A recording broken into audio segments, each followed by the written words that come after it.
बोलिए सदगुरुदेव की जय। है प्रगट पर दिसत नहीं। सदगुरु सैन सहारा है। बहुत आश्चर्य है। न तो आदमी को मन दिख रहा है, न तो आत्मा, न तो प्रभु। अब साहब वाणी में एक बात कह रहे हैं, है प्रगट पर दिसत नहीं। है तो प्रगट, साथ में है। वस्तु कहीं ढूंढे कहीं, कहवित आवे हाथ। वस्तु कहीं ढूंढे कहीं, कहवित आवे हाथ। कहे कबीर भेदी लिया तो पल में देत लखात। चीज कहीं हो और कहीं ढूंढे, हाथ नहीं आ सकती। लेकिन अगर भेदी है तो बता देगा। अब साहब अपनी वाणी में क्या कह रहे हैं, है प्रगट पर दिसत नहीं। है प्रगट पर दिसत नहीं। सदगुरु सैन सहारा है। सैन इशारे को कहते हैं। बड़ी विडंबना है। क्या उन्हें देखा युक्ति है? हाँ, युक्ति तो है। कुंजी बताए दूं, कुंजी बताए दूं मैं ताला खुलन की। कुंजी बताए दूं मैं ताला खुलन की। करोड़े जतन सखी साई मिलन की। बड़ी विडंबना है। जैसे मैंने आपको मन को देखने का सूत्र दिया, मन को कोई देख ना पाए, नाना नाश नचाए। जो कोई कहे मैं मन को देखा, इसकी रूप न देखा। पलक पलक में वो दिखलाए जो सपने नहीं देखा। बस मन के रूप का भी साहब वर्णन कर रहे हैं।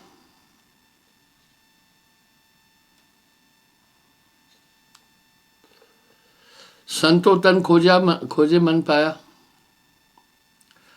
तन ही मन है, इंद्री मन है। तन ही मन है, इंद्रिया मन है।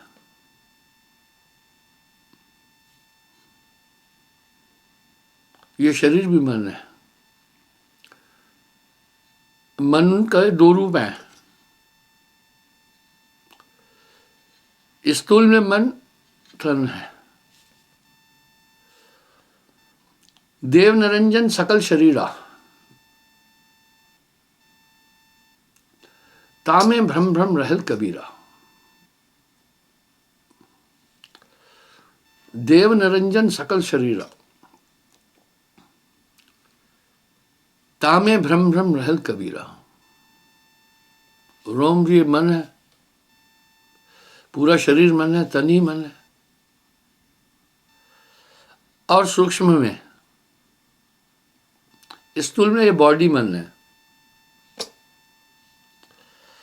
सूक्ष्म में बुद्धि मन है, चित्त मन है, अहंकार मन है और संकल्प मन है। कैसे रोका जाए? ये सब स्वत नहीं हो रहा है। ये स्वत नहीं हो रहा है। इंद्रिय और मन को संचालन संदेश मन के, ऊर्जा आत्मा की है। मन पंगु है भाइयों, मन पंगु है।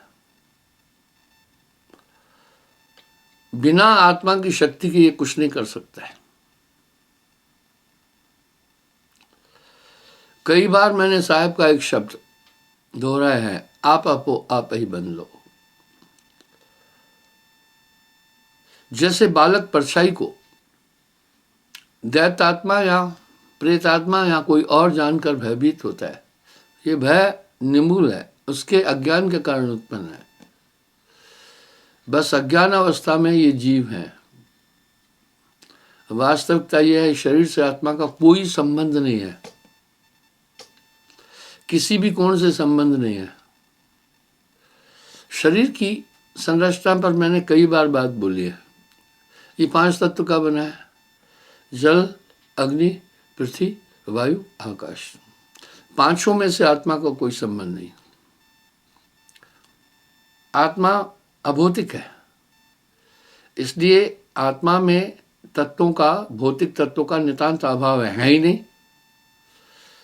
जब ये आत्मा में है नहीं तो आत्मा ने इसे आत्मसात क्यों कर लिया है? अज्ञानवश। अज्ञान ही विश्व की आत्मा है। जब ये आत्म तत्व, बड़ी विडंबना है, वेदों में भी और साहेब की वाणी में भी 7 चक्रों का उल्लेख है।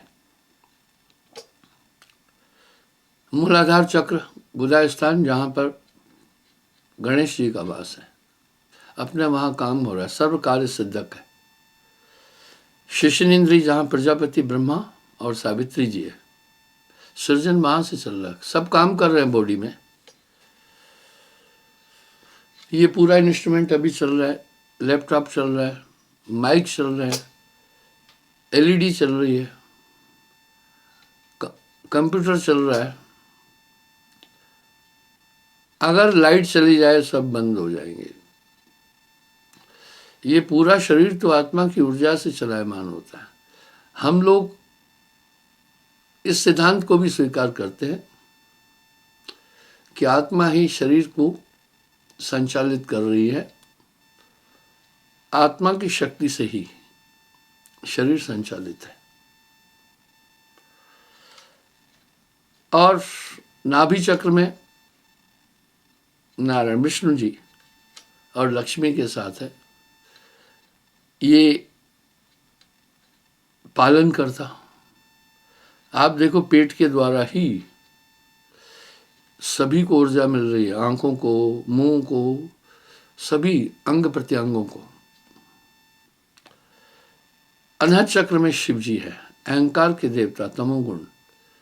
जो ये मैं हूं आभास होता है, ये वहां से हो रहा है। विशुद्ध चक्र में, कंठ में सरस्वती जी, शब्द आप बोले जा रहे हैं उनकी शक्ति से, उनके माध्यम से हो रहा है। आज्ञा चक्र में आत्मा है, इसलिए सब ध्यान आज्ञा चक्र में रोकते हैं।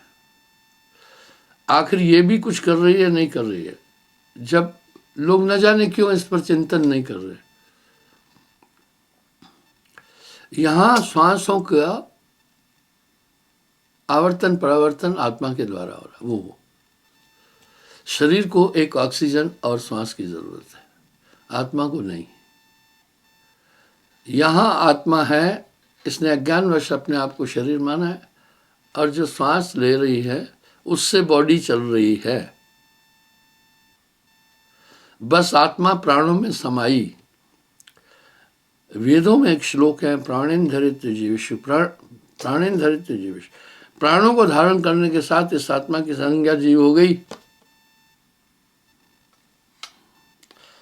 और बंद दशा में जीव है, मोक्ष दशा में शिव। कहे कबीर धर्मराज से, यही जीव यही शिव। इस तरह हमारी आत्मा ये श्वास दे रही है। मैंने इसका उल्लेख कई बार किया है।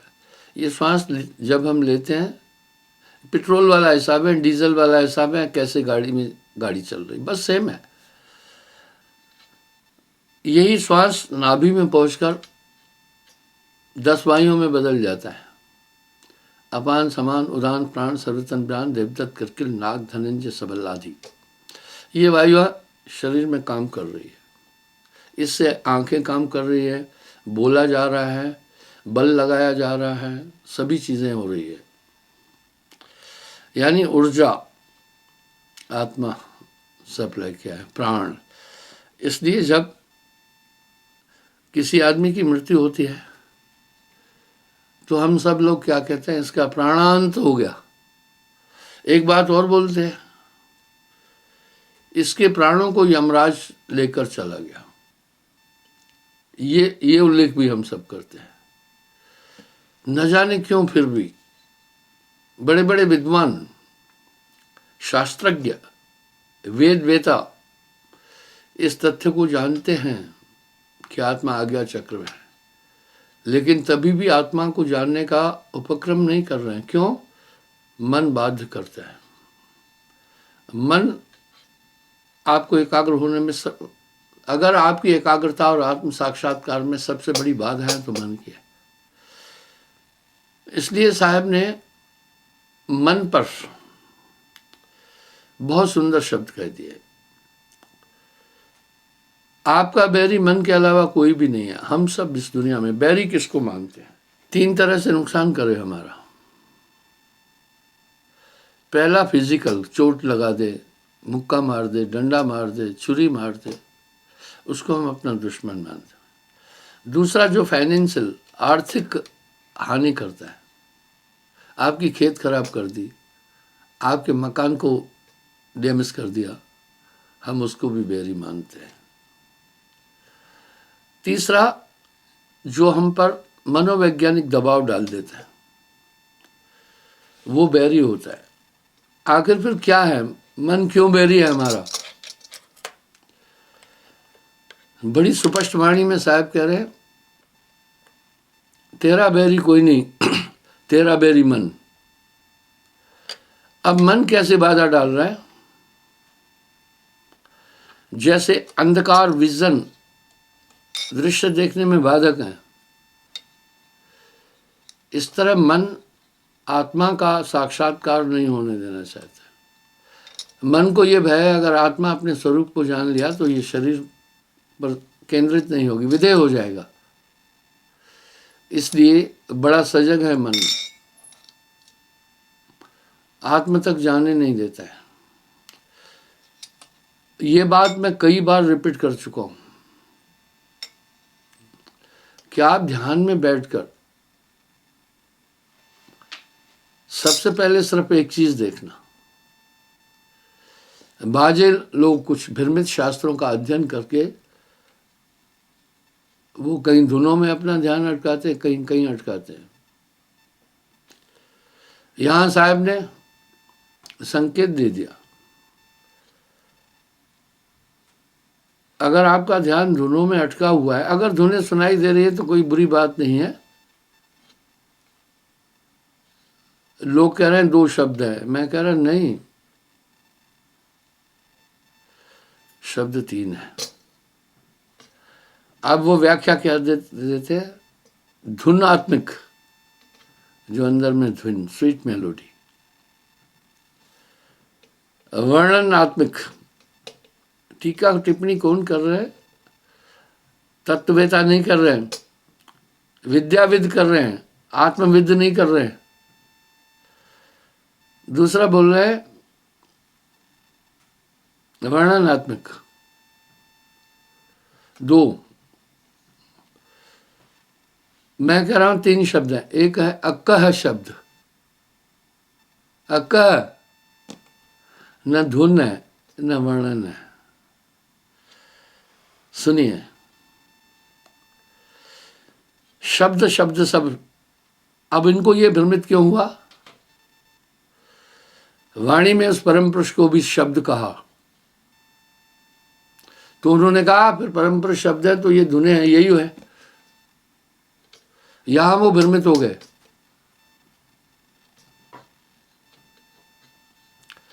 साहब ने तो इसको बाईपास कर दिया और इन्हीं धुनों को सच्चा नाम भी बोल रहे हैं और वाणी साहब की पूरी ले रहे हैं, इसको नहीं छू रहे हैं। जाप मरे अजपा मरे, जाप मरे अजपा मरे, अनहद भी मर जाए, बस बात खत्म है। अनहद भी मर जाती है। और पुष्टि कैसे करें? 2 बिन होए नादर आवाजा, ये नाड़ियों के संयोग से धुने हो रही है, ठीक है। मैंने इसका कई बार एग्जाम्पल दिया। आप दांतों को ताकत से भींचना और मुट्ठी जोर से भींचना और सुनना, आपको धुनें ज़्यादा सुनाई देगी। ये नाड़ियों के सहयोग से धुनें हो रही है, ये परमात्मा नहीं है। अब यहाँ उनका आइडिया बिल्कुल अटकल पच्चू वाला हुआ ना, पर सच कहो तो कहेंगे ये निंदा कर रहा है। अरे निंदा कैसी है भाई मेरे,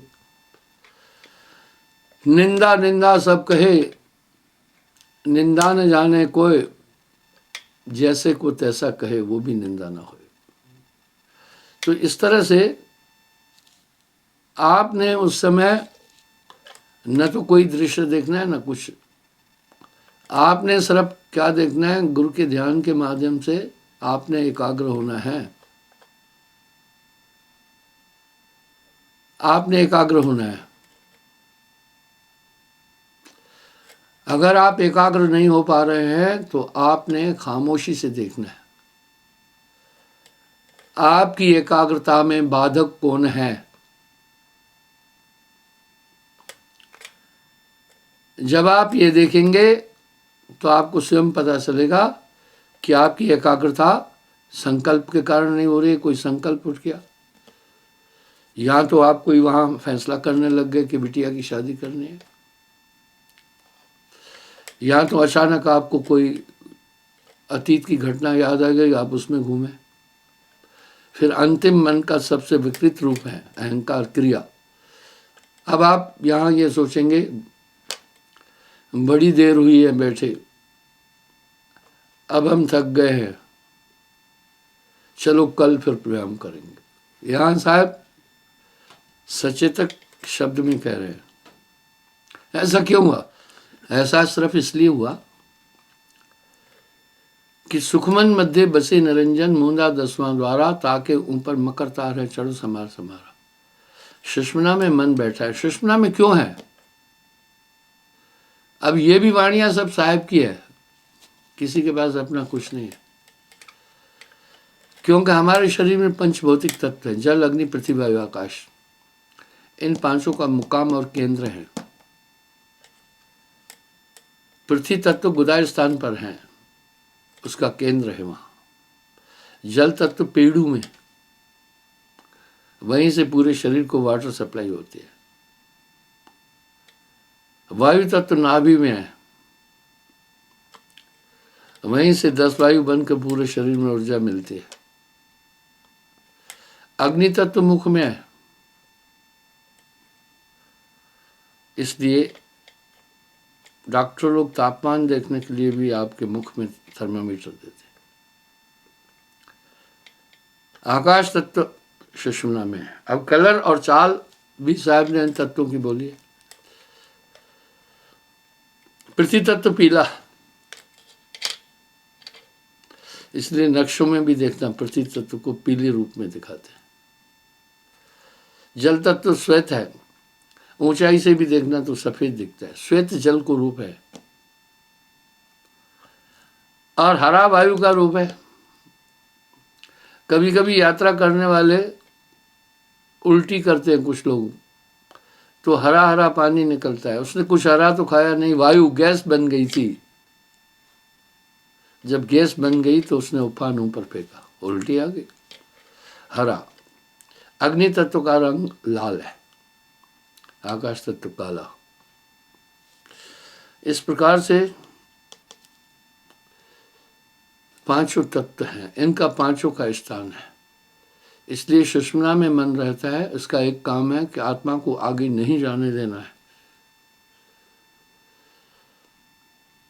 कितनी सुस्पष्ट वाणी है साहब की।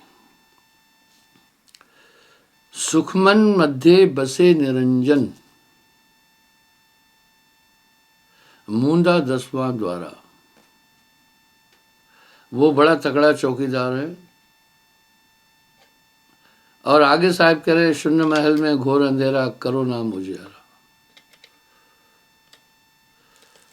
सुखमन मध्य बसे निरंजन मूंदा 10वां द्वारा। उसके ऊपर मकर तार है चढ़ो संभार संभारा। इस प्रकार से मन बैरी है। अब वो कैसे आपको पीछे खींचता है पता नहीं चलने देगा।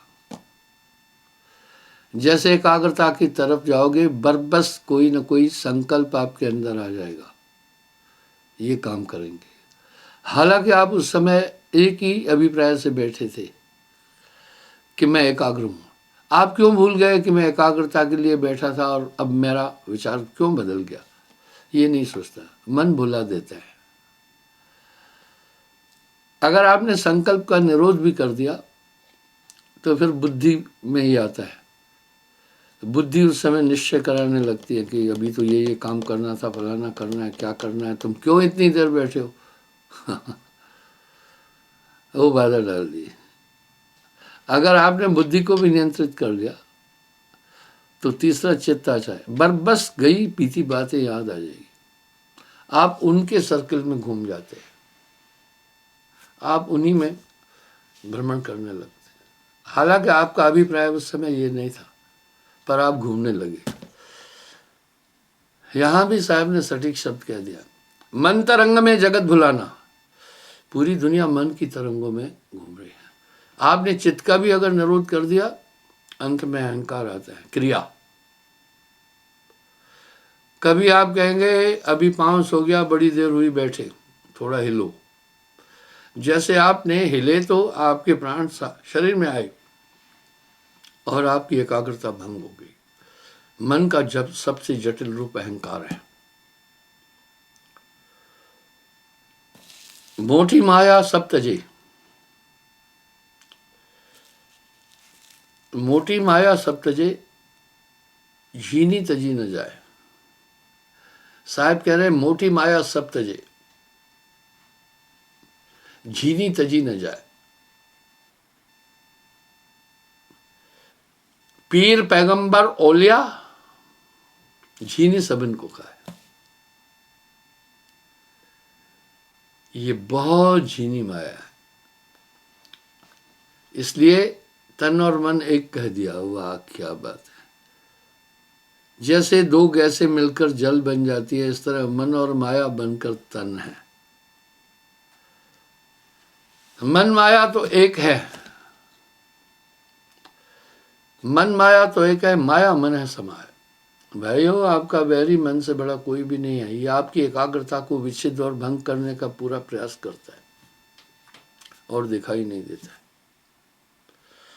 आप इससे अंदाज लगाओ, ये चारों चीजें अस्थिर हैं। आपने कई बार निश्चय किया होगा कि ये गलती हुई है, आगे नहीं करूं।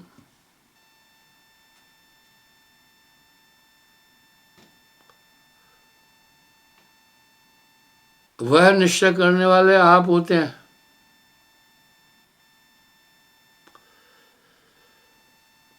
अवसर पर ऐसे पलट जाते हो, वही कार्य कर लेते हो। पलटत बुद्धि न लागत बेरी, इसलिए ये मस्तिष्क अस्थिर चीज है। सामने तो प्रमाण मिलते हैं। कई बार जीवन में आपने कुछ चीजें ऐसी अपनाई हैं जिनको अपनाते समय आपने कहा इसके बिना रह नहीं सकते। कालांतर में आगे चल करके उन चीजों से आपको घृणा हो जाती है, उन चीजों की शक्ल नहीं देखना चाहते। सिद्ध हो रहा है कि भाई संतों काया में झगड़ा भारी, इसमें बड़ा झंझट है, बड़ा झंझट। देव निरंजन सकल शरीरा, तामे भ्रम भ्रम रहल कबीरा। देव निरंजन सकल शरीरा, तामे भ्रम भ्रम रहल कबीरा। इस तरह आत्म तत्व इसमें उलझा हुआ है। इससे जो चाहते हैं मन वो करा रहा है। बदस्तूर दुनिया के सब लोग वो कर रहे हैं। जो भी इंसान काम कर रहे हैं सब अनात्मा है। आप हैं ही आत्मा। जब आप आत्मा है तो आप तो इंद्रिय अतीत है। आत्मा भूख प्यास आलस्य निद्रा और 25 प्रकृतियां आत्मा की वृत्ति नहीं, ये तो शरीर की है। बरबस इस आत्मा को इस पिंजरे में डाल करके बाध्य कर दिया है कि अपने को शरीर धारण कर मान रहा है। जब भी ये निकलने की ट्राई करता है तो ये आकर घेरते हैं। मैंने ये बात कई बार बोली है। पहली बात तो मन आपको ध्यान में बैठने ही नहीं देगा, बात ही खत्म है। आपने अगर निश्चय किया है कि इतने बजे ध्यान में बैठूंगा, उस समय ऐसा कोई बवाल लाकर खड़ा कर देगा, आपको समय ही नहीं मिलेगा। बहाना बनाएगा, कभी कहेगा आज बहुत मेहनत की है, थके हैं, सो जाओ, आप सो जाते हैं। और मन मुरीद संसार है, पूरी दुनिया मन की आज्ञा का अनुकरण करती है, क्योंकि मन दिखाई नहीं देता है। आने वाले संकल्प हम सोचते हैं ये हमारे हैं, नहीं, आपकी आत्मा तो संकल्प विकल्प से परे है। मन तरंग में जगत भुलाना। गाहे बजाए अगर आप बैठ भी गए, आपको बहुत बाधा मिलेगी। बरबस घर में कोई बच्चा रोने लग जाएगा, कहीं पत्नी बर्तन फेंक देगी, आपकी एकाग्रता उस तरफ खिंच जाएगी। अगर वो नहीं है तो पड़ोस में कोई झगड़ा करेगा उस समय आपस में। कुछ भी नहीं है, हमारे कुत्ता आकर खिड़की के पास जहां आप ध्यान में बैठे पास में आकर भौंकेगा। बड़े जतन करता है मन, आपको बहुत हर विध से बाध्य करता है।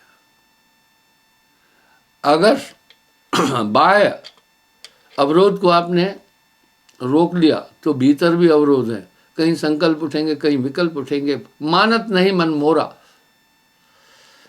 मानत नहीं मन मोरा, साधु मानत नहीं मन मोरा। पर साहब ढाढ़स देते हैं, बनत बनत बन जाई। साहब के द्वारे लग रहे भाई, करत करत अभ्यास से जड़मत हो सजान, रसरी आवत जाते सिला पर पड़त निशान। रस्सी आने जाने से सिल पर निशान पड़ते हैं। जो अध्यात्म की थ्योरी पेटेंट साहब ने बोली है, इजी बोली है, कोई भी नहीं बोला है। मैंने कई प्रमाणों से, कई महापुरुषों की वाणियों के माध्यम से ये आपके सामने प्रस्तुत करने की चेष्टा की कि ये सब साहब को अनुकरण किया। अगर आप रहीम कवि की तरफ भी जाएंगे तो कंप्लीट रहीम कवि साहब से 200 साल बाद में आए, अकबर के समय आए, और साहब सिकंदर लोधी के समय आए। उसके बाद फिर सिकंदर लोधी के बाद में फिर गुलाम वंश आया, फिर कई और चीज़ें आई। उसके बाद मुगल आए, हुमायूं आया, बाबर आया, हुमायूं आया, और अकबर आया। अकबर के नौरत्नों में शामिल थे रहीम।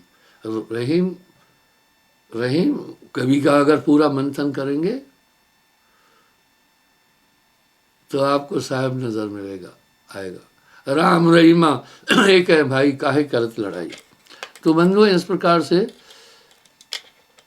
गोस्वामी जी ने एक शब्द बोल करके विराम लगा दिया। इस जड़ चेतन की ग्रंथि छुटाने के लिए मनुष्य अनेकों प्रयास करता है, पर क्या करे, श्रुति पुराण बहु कहे उपाय, छूट न अधिक अधिक और जाए। इस तरह आदमी बाहर भटकता रहता है। कस्तूरी कुंडल बसे, कुंडल नाभि को कहते हैं। मृग खोने खोजे बनवा है, कस्तूरी कुंडल बसे, मृग खोजे बनवा है, ऐसे घट घट साइयां मूर्ख जानत न है। क्षमा चाहता हूं, कल पुनः हाजिर हो जाऊंगा साहब।